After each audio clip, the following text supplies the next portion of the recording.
Buenos días, Garfi.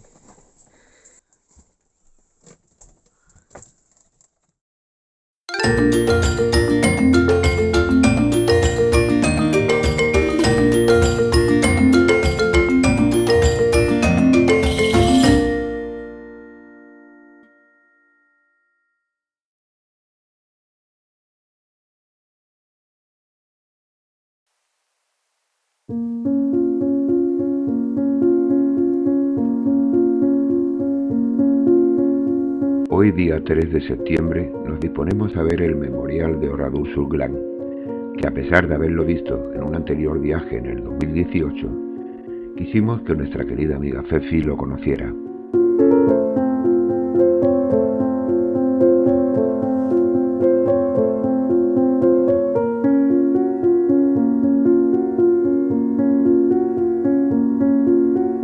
Oradour-sur-Glane era un pequeño poblado de carácter eminentemente rural. Según la historia, era una población apacible y alejada de actividades partisanas. El pueblo, pese a ser un lugar ocupado por un país extranjero, vivía en paz y en una relativa prosperidad. Toda la paz y tranquilidad que se respiraba en Oradour, aun en tiempos de guerra, cambió para siempre el mediodía del 10 de junio de 1944, cuando el primer batallón del regimiento del Führer de la división SS Das Reich entró en el pueblo alrededor de las 14:15 horas. Enseguida, y con la conocida precisión y rapidez nazi, separaron a los hombres, mujeres y niños. A los hombres los llevaron a diferentes puntos del pueblo, donde fueron fusilados. A las mujeres y niños los reunieron en la iglesia del pueblo, lanzaron granadas de humo y, ante el pánico que esto generó, aniquilaron con fusiles ametralladoras a mujeres y niños que intentaban escapar. El resultado fue devastador: 190 hombres fusilados y 245 mujeres y 207 niños ametrallados o quemados en la iglesia. En total, 642 personas, seres humanos que perdieron la vida víctimas de la sinrazón y la barbarie humana.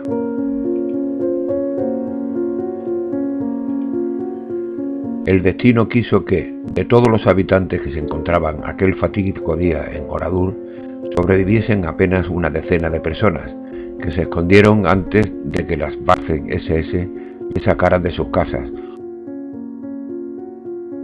o como el dramático caso de Madame Ruffange, que consiguió salir subiéndose a la mesa del altar y escapar por la ventana que había encima.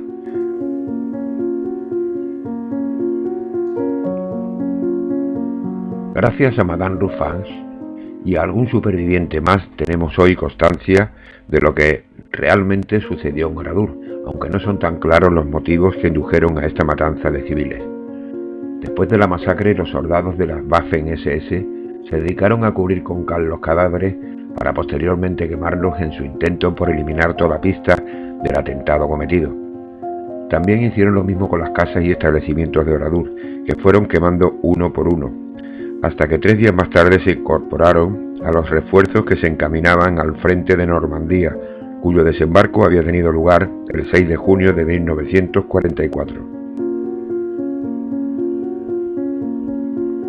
Oradour hoy día está tal como lo dejaron los nazis cuando se marcharon el 13 de junio de 1944. Se creó un Oradour-sur-Glane nuevo, pero el de los hechos se conservó para mantener vivo el recuerdo de los horrores de la guerra y de los que allí perecieron.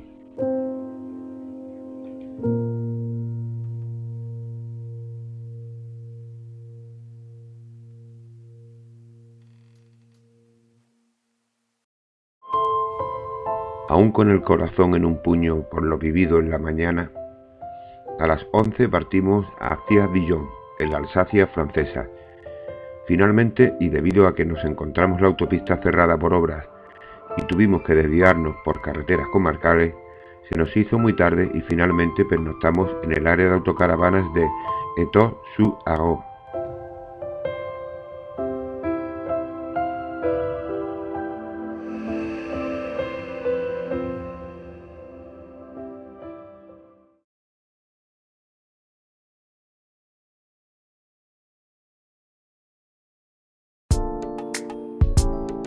Salimos en dirección a Baden-Baden, Alemania, a las 10:30 horas. Al atravesar la frontera alemana, sobre las 15 horas, paramos en un área de descanso para almorzar. Retomamos ruta sobre las 16:30 horas y a los pocos metros del área... ¡Viva España!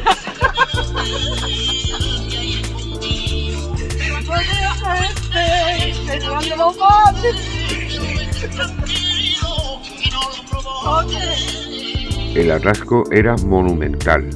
Los 3 carriles de la autopista estaban colapsados. Tanto fue así que estuvimos más de 3 horas para recorrer 2,5 kilómetros hasta la siguiente salida. Con este panorama, entre risas, cantes y sobre todo buen humor, para matar el tiempo que estuvimos atrapados en la autopista, nos vimos obligados a pernoctar en Pforzheim, en el parking de un Lidl, ya que dicha localidad estaba colapsada de camiones y no había hueco en ningún sitio.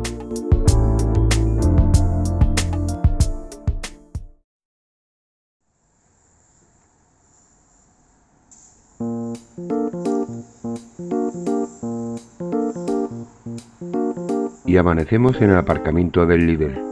Hemos pasado una noche muy tranquila, sin ningún otro vehículo alrededor. Garfield y Luna tomando su habitual baño de sol en la cabina de la autocaravana, que es donde más les gusta.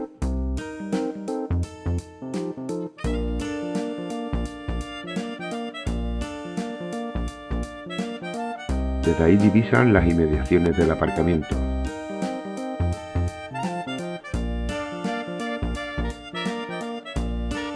Mientras desayunamos, Garfield aprovecha para retozar en nuestra cama. Y cada vez que detecta que le estamos grabando con la cámara, se pone a hacer sus habituales carantoñas.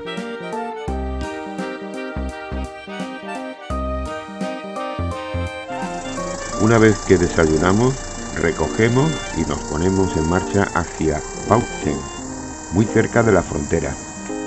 Ya nos queda menos para llegar a nuestro ansiado destino.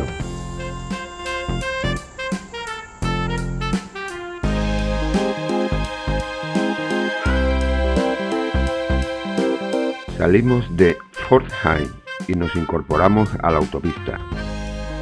Durante el camino hicimos 2 paradas, una para tomar café y la otra para almorzar. Volvimos a la autopista y de nuevo un atasco debido a obras en la misma. Finalmente llegamos al área de autocaravanas de Bautzen sobre las 19 horas aproximadamente. Y aprovechando los últimos rayos de sol, decidimos visitar la localidad.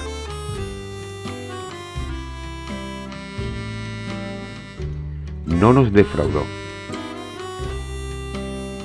Estilo medieval, con una torre de vigilancia, sus calles preciosas y el río que rodeaba toda la población la hacía más encantadora aún.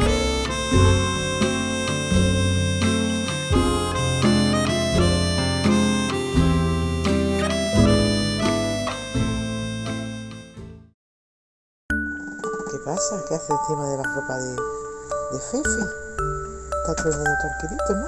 Fefi, que es el pantalón de la tita Fefi.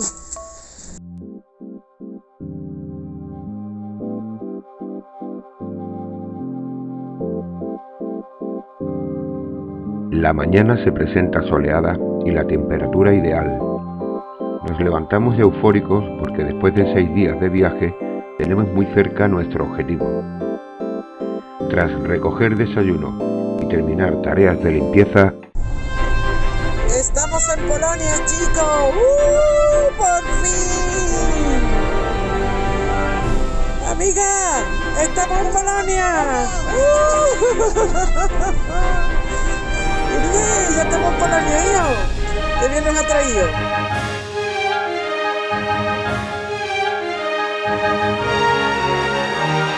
y ya por fin en Polonia. Nuestro primer objetivo es visitar la ciudad subterránea de Ostrowska, en la región de la Baja Silesia.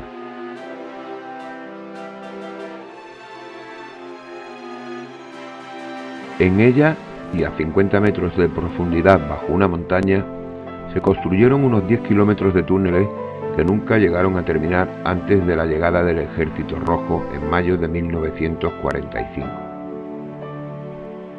A finales de verano de 1943, la Alemania nazi es golpeada cada vez con más frecuencia por las incursiones aéreas aliadas. Es cuando la cúpula del partido decide reubicar parte de su armamento estratégico hacia zonas más seguras de la Baja Silesia. El proyecto secreto denominado Der Riese, el gigante en alemán, pretendía proteger ese armamento estratégico en galerías subterráneas. Para su construcción se necesitaron miles de prisioneros de guerra y de campos de concentración como los de Auschwitz. Se estima que trabajaron en el proyecto, bajo la supervisión de la Gestapo, unas 13.000 personas, de las cuales unas 5.000 murieron.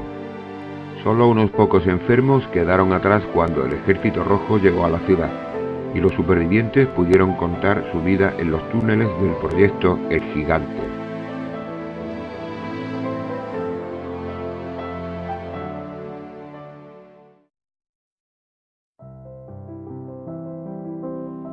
A pocos kilómetros de Ossowska se encuentra la ciudad de Świnica y su iglesia de la paz, a la que fuimos a conocer.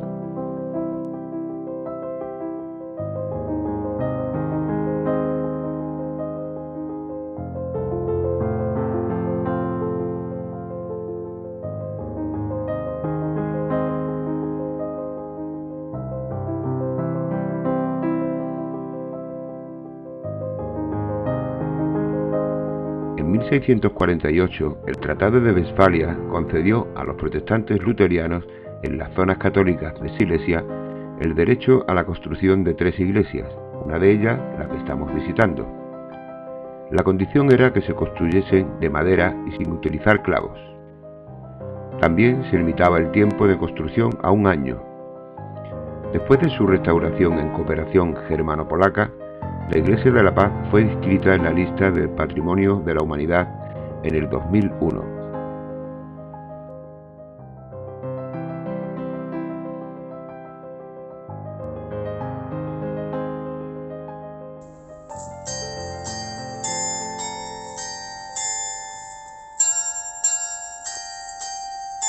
Y paseando por sus jardines, en una de las torres de pronto se abrieron las puertas y empezaron a sonar las campanas con esta melodía.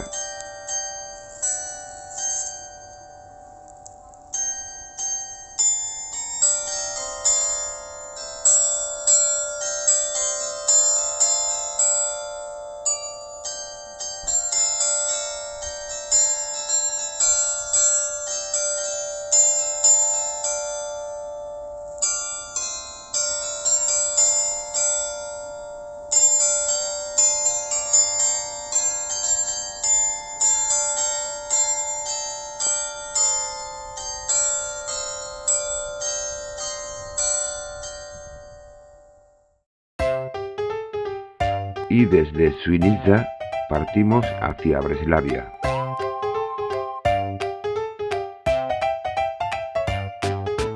Una vez allí y después de cenar, jugamos un rato con Garfield y Luna.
Incluso si quieres salir por la noche,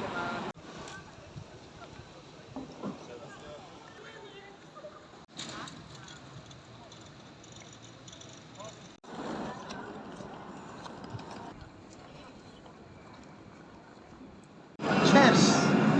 Va por el litro.